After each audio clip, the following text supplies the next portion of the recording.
The morning of the floods, it's still very clear in my mind. In 2022, we experienced multiple flooding events. It was pouring rain, the wind was incredibly strong. We were grossly underprepared. And then we started getting phone calls from neighbours that they were in strife and would have to move out of their places. By 6 o'clock that night, our whole farm was underwater. So the chaos at that point was immense. We're Sam and Fleur Tong.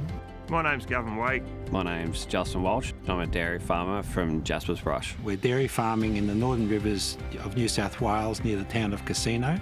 I'm a dairy farmer from Singleton in the Hunter Valley. The flood event was one part of the journey. What we weren't aware of at that stage was that we had another 6 months of this sort of wet weather. It was a prolonged wet period that really went beyond anything that we'd actually experienced before and really pushed the farm to its capabilities. One of the big battles post-flood is just the mental side of it.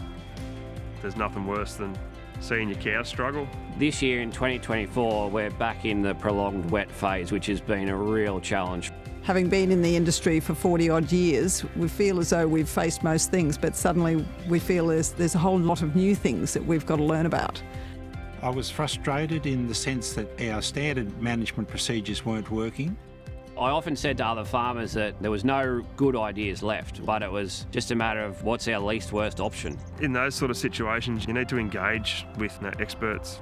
We found it was really important to talk to other people. I had to overcome the idea that because there was people worse off than me, that we weren't in a bad situation. Leaning on my networks in the time when I desperately needed them has actually sped up our recovery process. By not being prepared and not having a flood plan, we gave away hours and hours and hours of preparation time. If you live in a flood-prone area and you're thinking about developing a flood plan, just do it. Take the time, do it. Key learnings that I've taken out of this is to expect the unexpected. You can't get to a crisis situation or a challenging situation and then look to build the networks. You're not in the mental headspace. One of the most valuable resources is talking to other farmers. We're all trying different things and experimenting, trying to find solutions, and so we're happy to share information with one another about what has worked and also, importantly, what hasn't worked.